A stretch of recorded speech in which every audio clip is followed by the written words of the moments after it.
Hey guys, welcome back to the channel, and in today's episode we have a rather exciting car. It is the Xpeng G6 and we're going to have a little look around this car, show you what it's all about. Ollie's over here.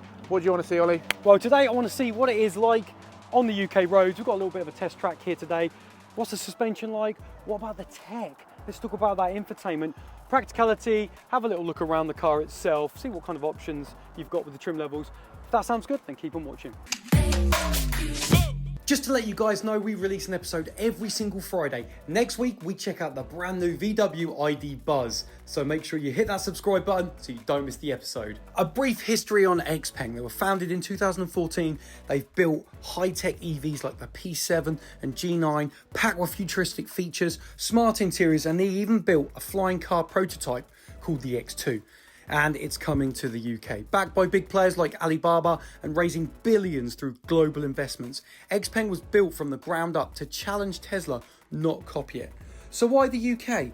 Well, it's one of Europe's fastest growing EV markets, the perfect stage for Xpeng to prove it can take on the best. New name, big tech, Xpeng, the future is now arriving in Britain. I'm inside of the Xpeng G6 long range. I love the name G6, reminds me of a private plane. But the first thing I want to show you is I love playing with the drive mode. Straight away, cameras look good when you indicate, big camera comes up. But listen to this, eco mode, standard. You get this lovely noise you're greeted with. Sport, sounds like it's going to be a bit zippy. And then individual, back to eco. I think there's some really nice just noises you're greeted with as soon as you play around with those drive modes. You've actually got 4 different levels of regen, no regen paddles, which is a bit of a shame really. Then you've got low, medium, high and X pedal, and X pedal basically mimics that of 1 pedal. It doesn't quite stop the car to a halt, but you can feel that is the harshest level of regen, and I'd probably use that around towns and villages. Let's check out the G6 boot space. We've got 571 litres of boot space, but there is no frunk, which is a little bit annoying because other brands do have that. Parcel shelf, I don't know what I'm doing with this parcel shelf, but it works.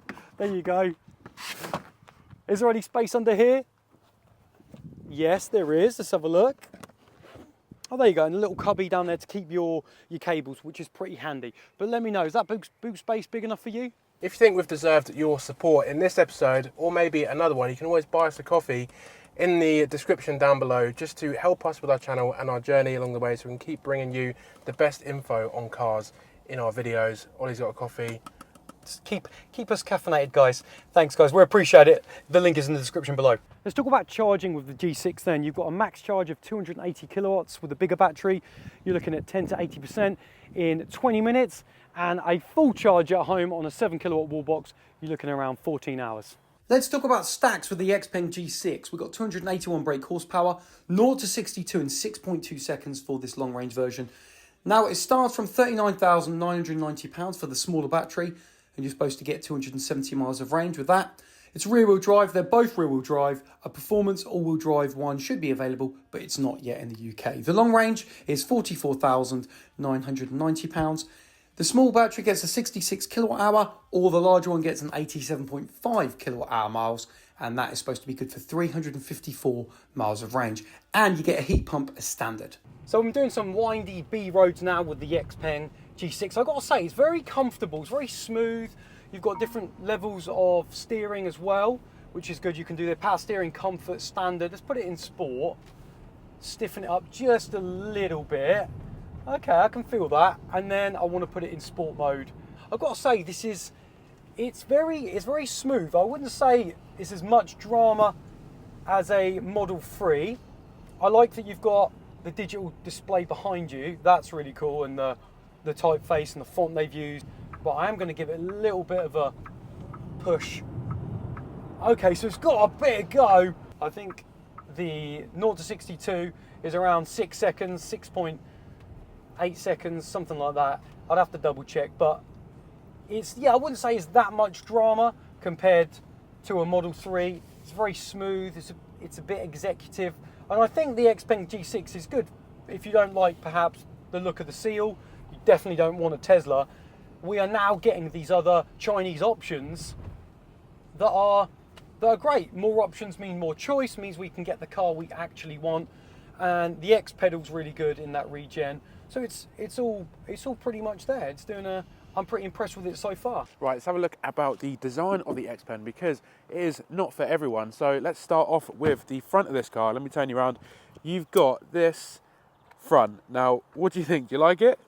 I think it's okay. It does look a bit kind of bland from some angles. It's okay. It's a bit weird because it looks like these are like the two eyes, and then I don't know. Then you've got some big lights. I think what I would have liked to have seen with this, they could have gone really playful here, and because it's an X, they could have merged these lights together and created an X. I think that would look pretty cool. They didn't do that, did they? They didn't do it, and they went for a plastic insert and just did the X. These wheels, what do you think about these wheels? I think they're quite nice. They're average, I'd say. Pretty standard, yeah. Nothing too like, oh my god, wow. Nothing too showy off. Very smooth. It's very smooth. It's very smooth. The shape of this car is a little bit Model Y from the side, but it's just a little bit different. You got these door handles as well, which are quite cool. They open like that.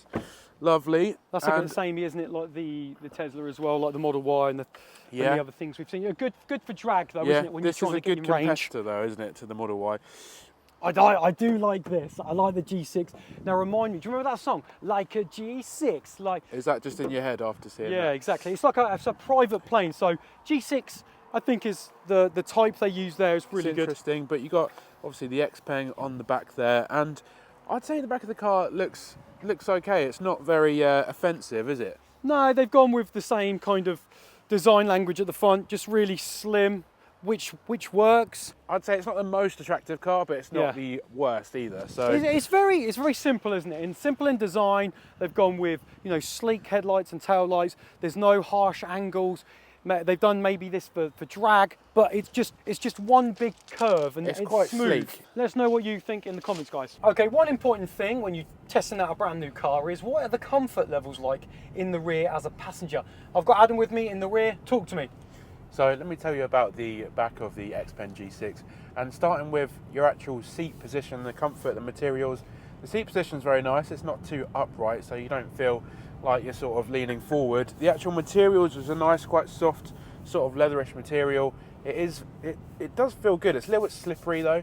That's the only downside. You've got a really nice big sunroof here, which lets in lots of light. You've got two USB-Cs there, and let me just show you the leg room that I'm getting, because there is yards of room. There's honestly space for like 2 more legs, so there's loads of knee room, and headroom wise I've actually got tons of headroom, so yeah, no complaints there. Ride comfort levels, I would say it's a little bit jostly in the back, but it's not too bad. It's fairly soft, fairly well damped.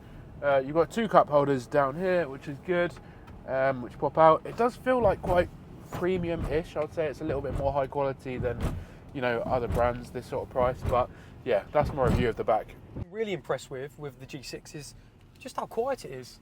I think it's got double acoustic windows as well, which it has. Yeah, that's why you can just get that relaxation in here. It is pretty good, and if you just want to sit and chill, stick it in eco. Right, moving on to the interior of the car. Let me turn you around to see what I mean, because you've got a lot of this fabric here on the inside. I mean, it does feel quite premium with this white leather. I feel like black it wouldn't feel so actually, premium. this is a good talking point, because I heard that the white, if you like the white, it's not a cost option, so it's a free option if you want white or black, whereas other brands like Tesla, £1,100. Seats do feel very nice, they do comfortable. Feel nice, very good and squidgy, fairly comfortable. And yeah, just nice and soft really. You've got this big centre console. Why is this so big? It's quite high, isn't it? I feel like I'm sat down a little bit low, like in a spaceship. I know, but this takes up loads of room, and I feel like it's quite unnecessary. But you have got the ventilated dual phone wireless charger, so that's cool. Your phone's not going to get hot. That's cool. You've also got some extra USBs here and some nice storage. This is a cavern, isn't it? There's loads in there. Is that your bottle? Yeah, it might be. I needed orange juice. What is that? It's like a birth That's a certificate of, yes, a baby was born with it in the car. Anyway, that's quite a big lot of storage, but it's just too high for me. Let's do what I care about. Okay, cameras, good check. And you can get them up just by pressing this button on the wheel. Look at this. See, this is a favourite. This is a favourite button, so that's you push that. There's not loads of buttons, is there, here? No, and there's no regen panels. We did talk about that. So responsivity. Pretty good. That's a word, responsivity. There you go. That's pretty It's good. The graphics, the interface, it all looks quite good. This is reminds me a bit like Tesla and iOS, right? So it's Yeah. grayed out. Drive, there we go. You've got Eco, Standard, Sport, which obviously we're testing out. Ooh, That's cool. Climate, nice got and a launch straightforward. there. There's a launch there. there's a little launch button. I like that. Risk of stick it on. The sound effects are quite interesting, aren't they? I love that. I do love What- the launch. It's what got you launch don't have on there. in other electric cars is like a built-in screen. I've only ever seen that on like the VW ID7. Yeah. So but- that's cool, isn't it? Because it sits flush within that dash. So Yeah. I think that works quite well, and the radar system works well. And then we've got, I like that launch thing. At the moment, 48% the car is, and it says 169 miles of range for reference. And then we spoke about, I like that you've actually got different settings for power steering and your brake pedal as well. And then you've Yeah. got the regens turned off at the moment, obviously, because we've got the launch. Can you stop pressing that button? You just want to hear that noise. You're such do love it, I do you're love such a nerd. So I would say it's like a bit of a premium feeling here. I think it's a good option. You can get one for, the cheapest one is £39,990. So it's under the 40k. It's going to be the smaller battery though. It's not a bad price, but I think you'd want a bit more range, wouldn't you? Yeah, I think you're gonna want to love this. But again, it's another good option to try if you don't want the Model Y, if you don't want the C or Line 7. You can try this out and just see which one you like the best. I feel like in a couple of years, these are going to be everywhere. I think Chinese cars are just giving us so much choice, and I mean, look at the. I think this is quality. The drive was good. There's a lot to play with, and I love all the noise and the gadgets. So You're a nerd. I'm a nerd. Right, moving on. Okay, so just to mention, you can't direct the air like you used to on normal cars. You have to actually do it through this infotainment, which I'm not sure I like. Yeah, I mean, we're used to just having a little toggle, aren't we? Especially if you're driving along and you're like, oh, I need the air to come on me. Well, you've got to go like this, keep your eye on the road, and then go, oh, I just want to change that and go here. You know, it's a bit like it's a bit faffy, isn't it? It's a bit like the Tesla system, isn't it? But like you said, after a while, when you get comfortable with the car and you know everything, it's fine. But yeah, if you add one for a bit of a loan, it could annoy you. It's just very simple in here, isn't it? It's very simple. There's not much to it. It's freezing, mate. It's got the aircon on. Oh, before you go, film me do. Just press this. One thing I do like is how you get out this little button, because that's cool. What are you doing to me? Because no one talks about this. Go on Ready? then. Yeah. One little feature I really do like is this little button here. So you can just press that and the door opens. I think that works really well. It's cool. So you get 270 miles of range in the smaller battery and 354 in the bigger battery. Now, rear wheel drive as well. I've got a few bumps that I'm coming up to. Now, I've got to be honest with you, so far, suspension wise, it has been good. These are harsh bumps. I've got to say, that is taking these really harsh bumps quite well. You are feeling them, but my bottom is not taking a pounding. I don't like that. It's just gentle thuds.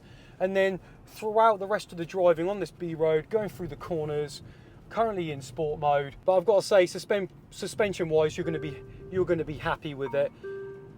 As you can hear, I haven't turned off the bings and bongs, which you have to do for all the settings, just like you do with any car now. And you've got your thing that looks at you, the camera that's in the pillar and says distraction warning, distraction warning.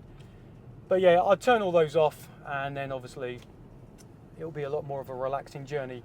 But suspension, huge tick from me. Okay, one very cool feature that not everyone might show you on some of their videos is this, the reversing camera, good quality, but on this side it turns into the display, and as you can see, we're at an event today. It shows all the people, all the other cars that are parked, and I enjoy these lanes. This lane system, it's almost like we're on a track day event or something. That really clear. You can see a ton of information there. Let me know what you guys think about that in the comments. Right, so that's been our little episode on this Xpeng G6, and it is definitely a good option. It's nice to actually spend a little bit of time with this car and see what it's all about. So you have to let us know what you think about it in the comments. Ollie, what do you think? Would you have one? I would actually. I really like it. I think I'd like one maybe in jet black. I think it would look good at night time. It's under the 40k luxury tax bracket, I think. So if you wanted a cheaper one, maybe the smaller battery, it could work for you. It'd be great to see what lease deals you could get on this. But let me know what you think about the Xpeng G6 down in the comments below. As always, throw us a like, get a sub to Car Chat TV, and we will see you on the next one. If you've made it this far, thank you ever so much for watching. I've just popped up 2 more videos on your screen that you also may like. If you do watch one, let me know what you think.